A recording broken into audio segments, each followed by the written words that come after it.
राधे श्याम जय जय राधे श्याम जय जय श्री गणेशाय नमः। श्री सीतारामाभ्यां नमः। श्री हनुमते नमः। श्री उमापते नमः। श्री गुरुवे नमः। सब संतन की जय जय जय जय सीताराम राधे श्याम।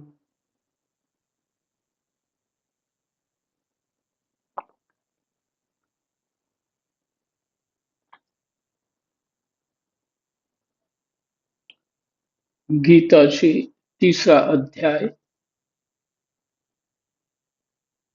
श्लोक संख्या नंबर श्लोक संख्या 29। कृष्णाय वासुदेवाय हरये परमात्मने प्रणतः क्लेशनाशाय गोविंदाय नमो नमः।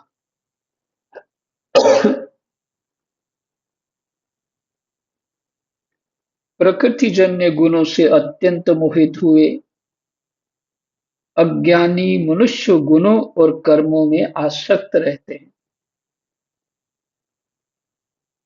उन पूर्णतया ना समझने वाले मंदबुद्धि अज्ञानियों को पूर्णतया जानने वाला ज्ञानी मनुष्य विचलित ना करे।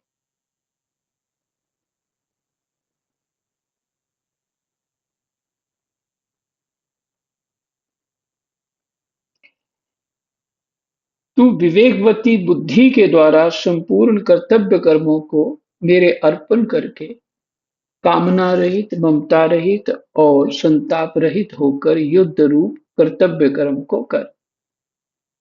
30 तक हो चुका है, पढ़ने से पता लग गया।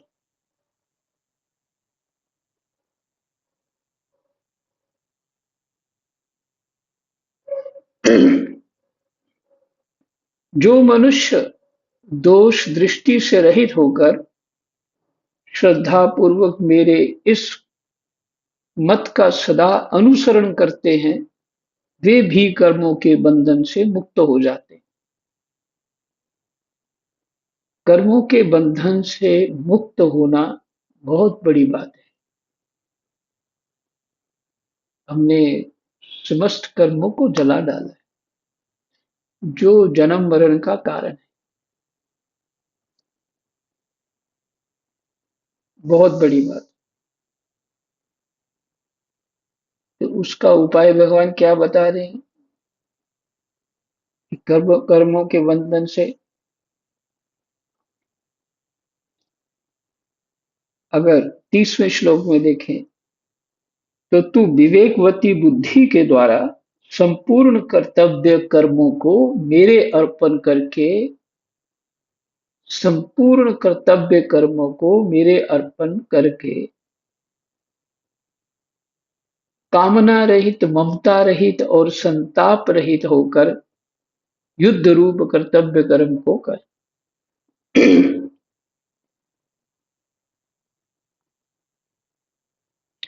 संताप रहित।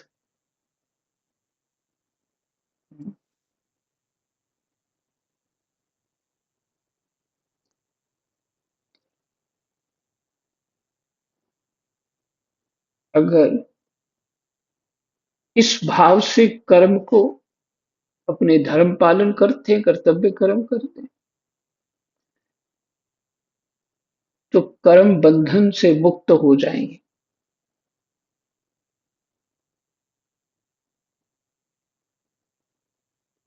फिर 31वां श्लोक जो है उसी में बताया है कर्म बंधन से मुक्त हो जाएंगे। लेकिन फिर भी श्लोक को सुनिए। जो मनुष्य दोष दृष्टि रहित होकर श्रद्धा पूर्वक मेरे इस पूर्व श्लोक में वर्णित मत का सदा अनुसरण करते, कोई दोष नहीं देखते इसमें।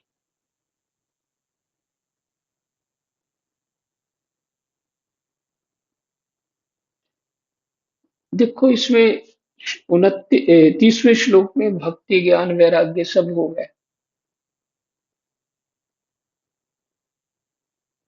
सब हो गए। किसके लिए कर रहे हैं? भगवान कह रही है मेरे लिए कर,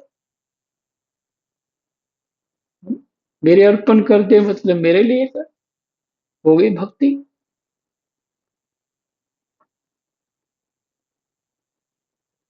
और फिर कहा कामना रहित रहना, संसार की इच्छा मत करना कुछ भी, ममता रहित रहना और संताप रहित रहना।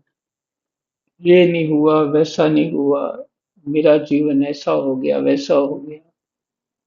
हाँ, बहुत प्रकार के संताप जीव के चित्त में बने रहते। ऐसा हुआ होता तो फिर ये हो जाता, वो हो जाता, कई तरह। यदि संताप रहित होकर युद्ध रूप कर्तव्य कर्म को कर, तो यहाँ लिखा है युद्ध रूप कर्तव्य कर्म को कर, तो हम लिखे वहां ग्रस्त रूप, गृहस्थ को कर्तव्य रूप कर्म कर।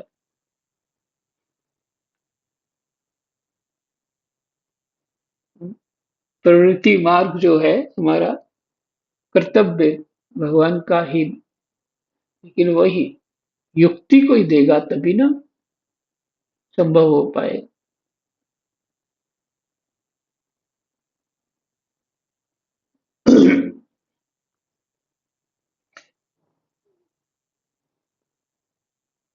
अपना विवेक खोलना बहुत अनिवार्य है।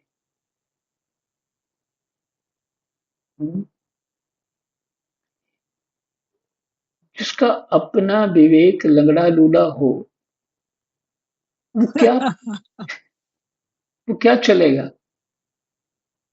हैं? वो क्या चलेगा? वो क्या भक्ति करेगा? क्या कर्म करेगा? क्या ज्ञान होगा उसका? आप बताइए। अपना विवेक जागृत करना है। अब ऐसे नहीं वो उसने ये कह दिया तो बस ये कर्तव्य कर्म हो गया, नहीं। विवेक जरूर चाहिए, क्योंकि उसका फल हमको मिलने वाला है, तो वो हमारा किया हुआ माना जाएगा।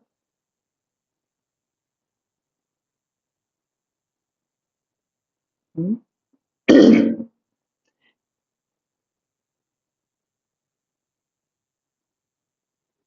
संताप रहित होकर युद्ध रूप कर्तव्य कर्म को कर।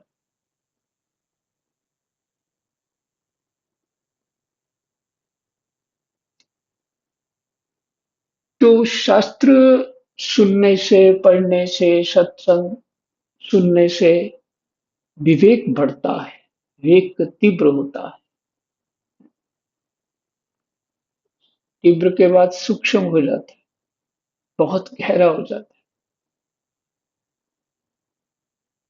फिर आगे चल के ज्ञान स्वरूप हो जाता है। ज्ञान स्वरूप होने पे भक्ति रूप हो जाता है।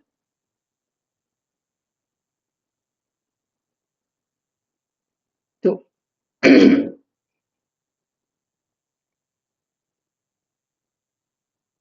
जो मनुष्य दोष दृष्टि से रहित होकर, भगवान कह रहे हैं जो मैंने कहा है उसमें दोष दृष्टि मत करो, श्रद्धा पूर्वक मेरे इस मत का सदा अनुसरण करते हैं, वे भी कर्मों के बंधन से मुक्त हो जाते हैं।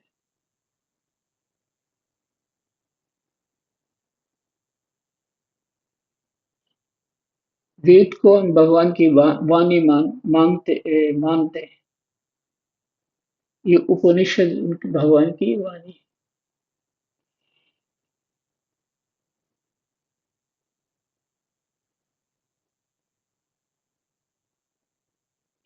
श्लोक संख्या 32।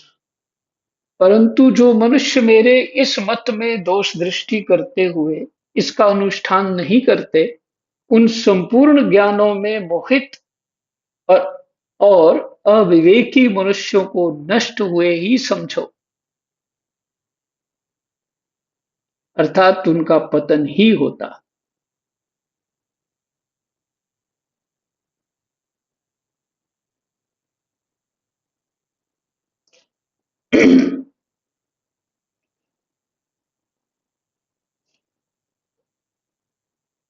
भगवान का आदेश तो सर्वोपरि है।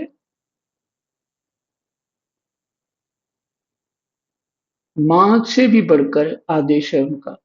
वो हमारा हित ऐसा चाह करते हैं।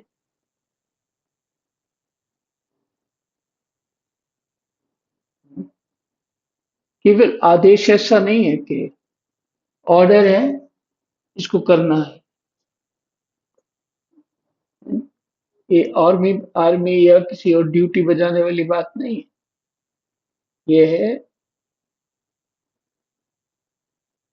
भगवान का कृपा प्रसाद, प्रेम, आदेश रूप में।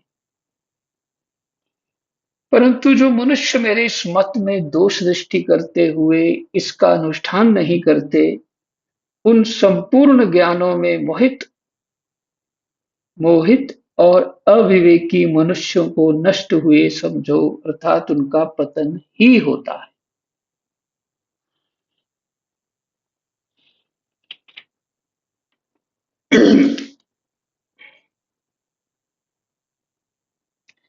संपूर्ण प्राणी प्रकृति को प्राप्त होते हैं। संख्या 33। ज्ञानी महापुरुष भी अपनी प्रकृति के अनुसार चेष्टा करता है ज्ञानी, पर स्वभाव वही उसकी प्रकृति कही गई है। अच्छा देखो, स्वामी जी भी यही लिख रहे हैं, पर उनकी प्रकृति माने स्वभाव में भिन्नता होती है। इसलिए गोस्वामी जी रामायण में लिखते हैं, मिटे न मलिन स्वभाव अभंगु।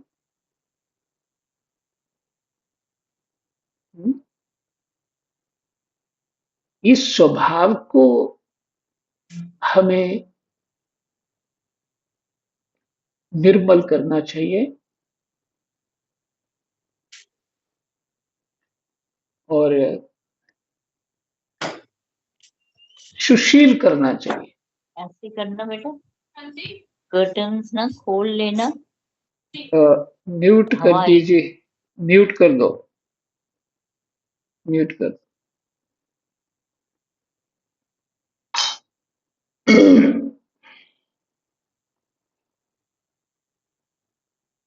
संपूर्ण प्राणी प्रकृति को प्राप्त होते हैं। ज्ञानी महापुरुष भी अपनी प्रकृति के अनुसार चेष्टा करता है।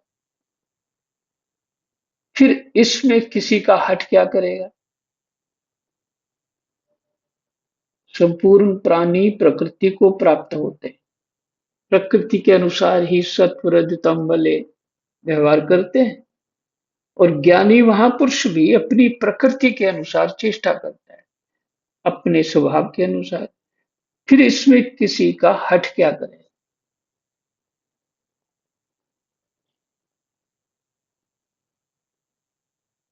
हमारे कितने सारे ऋषि हैं, सबने अब भगवत प्राप्ति करी है, अपने अपने ढंग से बताते सभी। यही है स्वभाव।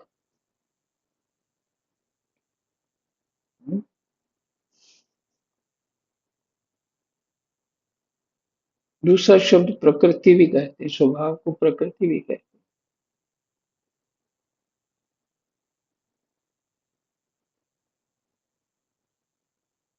संख्या 34। इंद्रिय इंद्रिय के अर्थ में मनुष्य के राग और द्वेष व्यवस्था से स्थित है स्थित हैं। मनुष्य को उन दोनों के वश में नहीं होना चाहिए, क्योंकि वे दोनों ही इसके विघ्न डालने वाले शत्रु हैं। ये श्लोक ऐसे लिखा है, और वहां भगवान भागवत जी उपदेश करते हैं, गुण दोष का वर्णन करने के बाद अंत में कहते हैं, उद्धव जी, गुण और दोष देखना ही अच्छा नहीं है। उद्धव प्रश्न कर देते हैं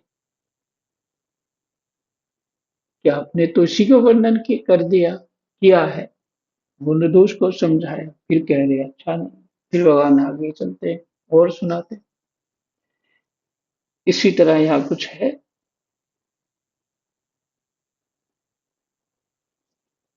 इंद्रिय, इंद्रिय के अर्थ में, इंद्रिय इंद्रिय के अर्थ में, अर्थात प्रत्येक इंद्रिय के प्रत्येक विषय में मनुष्य के राग और द्वेष व्यवस्था से अनुकूलता और प्रतिकूलता को लेकर स्थित हैं। मनुष्य के राग और द्वेष कारण क्या होता है? अनुकूलता और प्रतिकूलता, राग द्वेष का। मनुष्य को उन दोनों के वश में नहीं होना चाहिए। कहते वो इंद्रियों के कारण है, क्योंकि वे दोनों ही इसके परमार्थिक मार्ग में विघ्न डालने वाले हैं।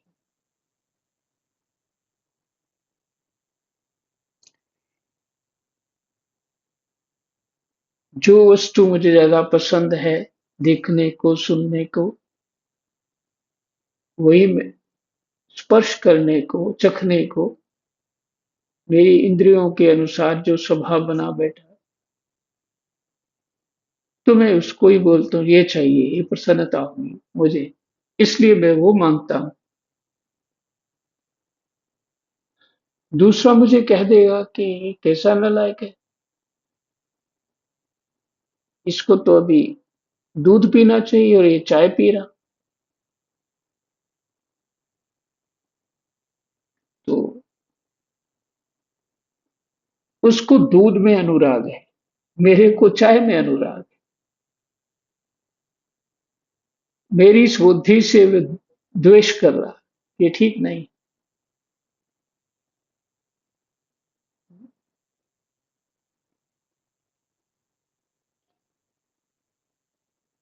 तो ये कारण जो राग द्वेष के हैं, कई कई कारण बन जाते हैं। ये राग द्वेष के कई कारण जो हैं, ये परमार्थ मार्ग में विघ्न डालने वाले हैं।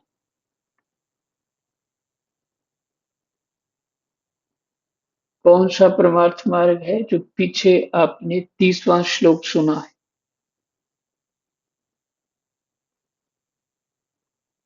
फिर से एक बार श्लोक ही सुनाऊंगा।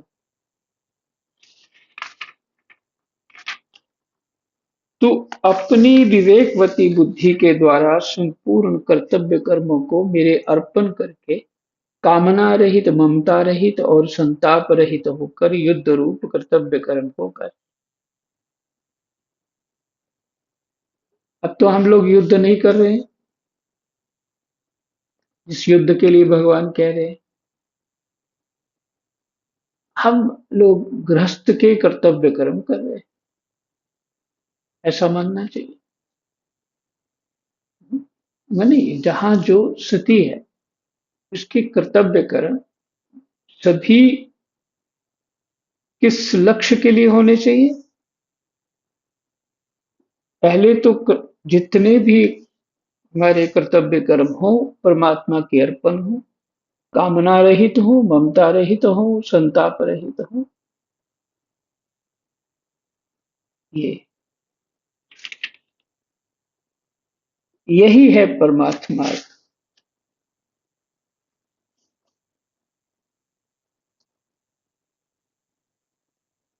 अच्छी तरह आचरण में लाए हुए, संख्या 35।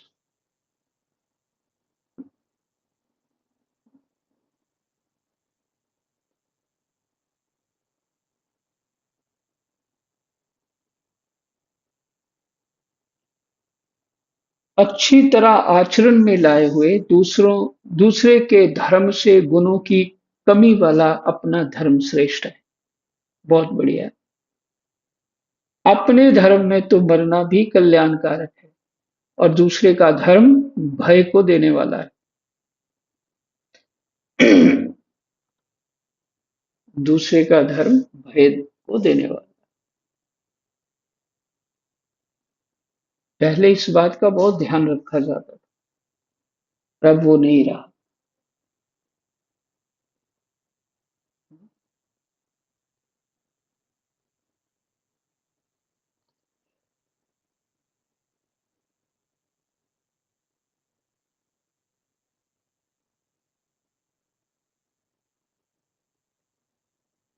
देखिए, अद्भुत कृपा है, भगवत कृपा। पर जीव को समझ ना आए तो फिर क्या करे कोई, क्योंकि वहां पे उसके चित्त में कुछ और रहता है, जो मान सम्मान पाने के लिए जीवन होता है जिसका, वो धर्म का जीवन कैसे जी सकता है। कुछ बात ऐसी समझ में आई है तो वो मैं आप लोगों से चर्चा करूंगा। कहते हैं, भगवान कह रहे हैं, 30वां श्लोक फिर मैं पढ़ रहा हूं। विवेकवती बुद्धि के द्वारा संपूर्ण कर्तव्य कर्मों को मेरे अर्पण करके कामना रहित, ममता रहित और संताप रहित होकर युद्ध रूप कर्तव्य कर्म को कर। तो पहले हमारी चारों जातियों में अपना अपना कर्म बांटा हुआ था और ये चारों जातियों के कर्म अपनी अपनी जाति में इसी भावना से करने का आदेश है, इसी भावना से। तो जो जहां भी है, हम्म, वो कर्म बंधन से मुक्त हो जाएगा। किसी भी जाति में खड़ा हो, ऐसा आदेश जो परमात्मा का है, उसके अनुसार अपनी जो उसका कर्तव्य कर्म है उसको निर्वाह परमात्मा के लिए करता हुआ, वो इस दृष्टि से तो सभी विरक्त और साधु हैं, चाहे वो विरक्त चाहे ग्रस्त हो, चाहे बच्चा हो, बड़ा हो, बूढ़ा हो, इस दृष्टि से सभी साधु हैं,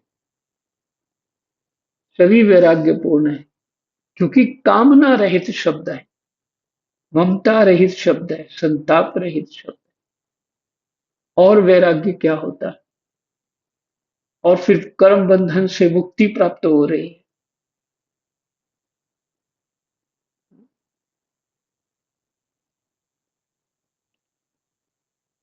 तो हमने भगवान के आदेश ही छोड़ा है, इसलिए कोई कहीं भी है, भगवान ने उसी के लिए बड़ा स्पष्ट मार्ग दे दिया है, और हम अपनी बुद्धि से कुछ ना कुछ सजाते रहते हैं अपने विवेक को, तो उल्टा काम कर बैठते हैं, ज्यादा बुद्धिमान हो जाते हैं। संख्या 35 श्लोक में है, अच्छी तरह आचरण में लाए हुए दूसरे के धर्म से, ये इसीलिए मेरी बुद्धि में आया था ये पीछे की बात जो पड़ी, दूसरे के धर्म से गुणों की कमी वाला अपना धर्म श्रेष्ठ है।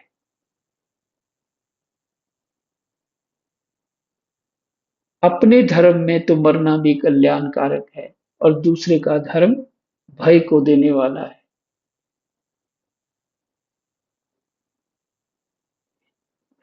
इसकी व्याख्या जरूर सुनाते हैं आपको। इसमें मुख्य बात जो मेरी दृष्टि में बिना पढ़े आ रही है,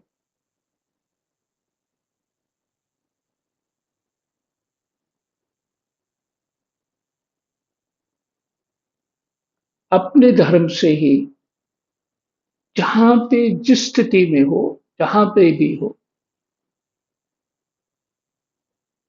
सत्संग को थोड़ा बुद्धि शुद्ध हो जाए तो एक बल आ जाएगा अपने कर्तव्य कर्मों को निष्काम कामना रहित होकर के करने का।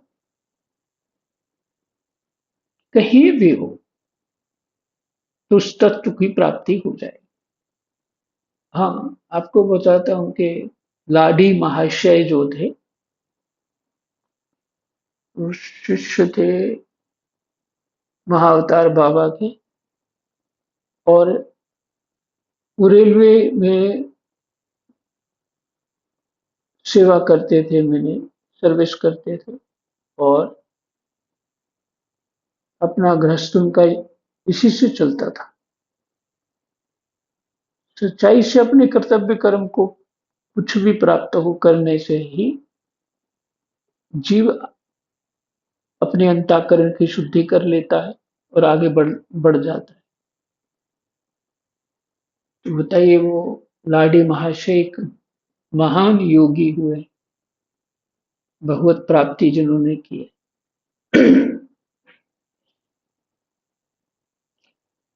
व्याख्या, वर्ण आश्रम आदि के अनुसार, देखो वही बात लिखी इसी श्लोक से, मैं पीछे 30वें श्लोक तक गया था, वर्णाश्रम ही ध्यान आया था, तो यहाँ वही, वर्णाश्रम आदि के अनुसार निष्काम भाव से अपने अपने कर्तव्य का पालन करना मनुष्य का स्वधर्म है, और जो उसके लिए निषिद्ध है वह परम पर धर्म है।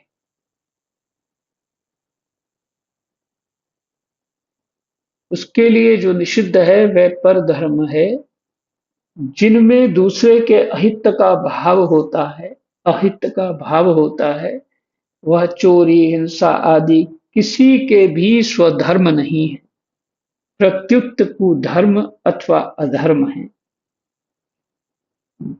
वो स्वधर्म नहीं है, एक तो बुरा कर्म है, कुधर्म है, दूसरा अपना धर्म छोड़ के दूसरे का धर्म करने लग जाना, ये अधर्म है।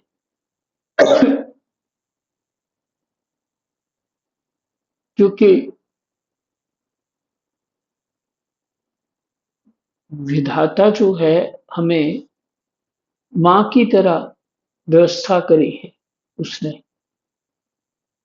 माँ की तरह व्यवस्था है, ये सभी अपने कर्म के अनुसार जन्म लेना, जैसा स्वभाव मन बुद्धि हो वहां पे जन्म ले होता है जीव का, और फिर जैसे जैसे उसका प्रारब्ध होता है, वो वहां कर्म वैसे करता है और उसी से उत्थान कर सकता है। ऐसे तो बहुत महापुरुषों के हैं। रविदास जी अपनी सेवा बुद्धि से लगे रहते थे जूता गांठने में, और भगवत प्राप्ति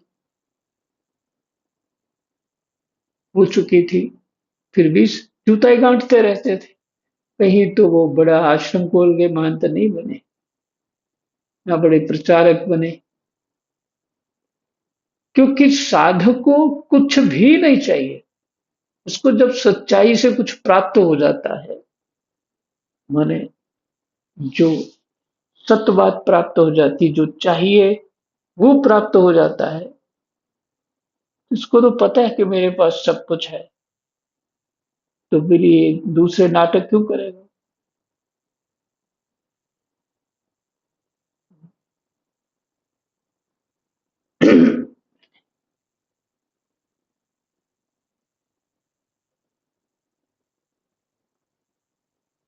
वह पर धर्म है, जिनमें दूसरे के अहित का भाव होता है, वो पर धर्म है।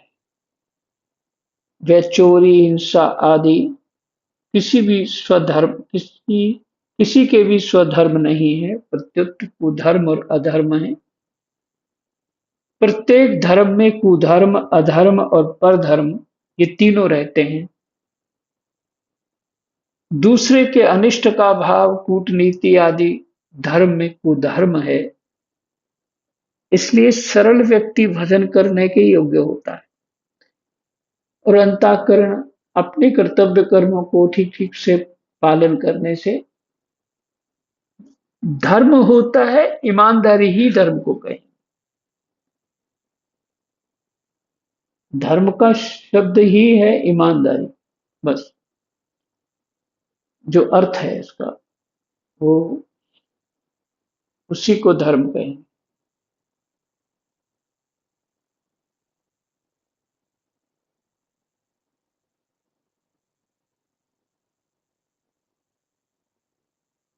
प्रत्येक धर्म में कुधर्म, अधर्म और परधर्म है।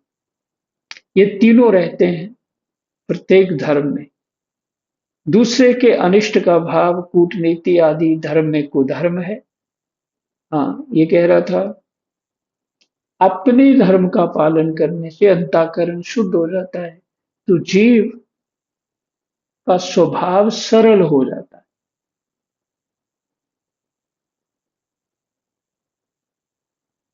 सीधा चलने वाला। हाँ, ज्यादा दिमाग चलाने से अशुद्धि होती है, और सीधा बिल्कुल जैसा मन बुद्धि है वैसा चलने वाला व्यक्ति ही अंतःकरण की शुद्धि को प्राप्त हो चुका होता है।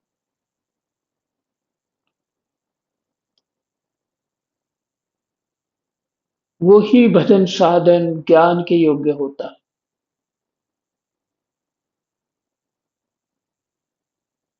तो यहाँ कहते हैं, दूसरे के अनिष्ट का भाव, कूटनीति आदि धर्म में कुधर्म है। दूसरे के अनिष्ट का भाव वो हो गया। यज्ञ में पशु बलि देना आदि धर्म में अधर्म है। जो अपने लिए निषिद्ध है, ऐसा दूसरे वर्ण आश्रम आदि का धर्म, धर्म में परधर्म है। कुधर्म, अधर्म, परधर्म से कल्याण नहीं होता। कल्याण उस धर्म से होता है जिसमें अपने स्वार्थ तथा अभिमान का त्याग। तो बलि किसकी किसी की देते तो अपनी कामना के लिए तो देते हैं, तो अपनी क्यों नहीं देते भाई? इसलिए अधर्म है। जिसमें अपने स्वार्थ तथा अभिमान का त्याग और दूसरे का वर्तमान में और भविष्य में हित होता हो, वही धर्म है। हित होना वही धर्म है, किसी का हित करना। स्वामी जी की उस 35वें श्लोक की व्याख्या है, यही विश्राम करते हैं। कृष्णाय वासुदेवाय हरये परमात्मने प्रणतः क्लेशनाशाय गोविंदाय नमः। जय जय सीताराम। राधे।